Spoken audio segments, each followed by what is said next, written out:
22 verse 4 and 5. Bajjajja baffe baakwesiganga ggwe, beesiganga naawe n'obawonya, baakukooboolanga ggwe ne bawonyezebwa, baakwesiganga ggwe ne batakwasibwa nsonyi. Praise the Lord. Even as I say, those that trust the Lord, it can never be removed, but it will last forever and ever. David had reached the wall point, but what did he say in Psalms 22? Bajjajja baffe baakwesiganga ggwe, beesiganga naawe n'obawonya. Praise the Lord. Saying our fathers, the likes of Abraham, Jacob, and Isaac, they trusted in you. Praise the Lord.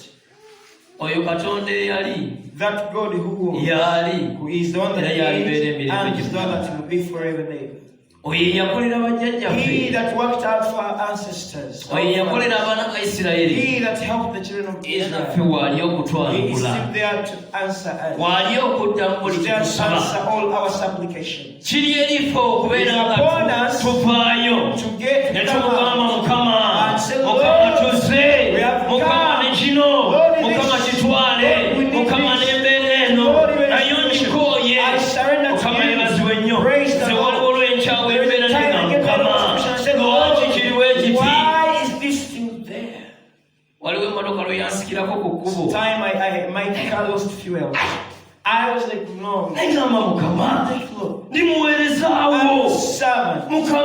Lord, how be it?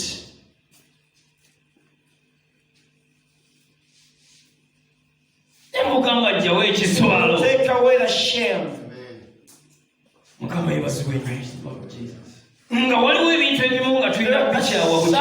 you just have to hate. Get rid of it and say, I'm a child of God.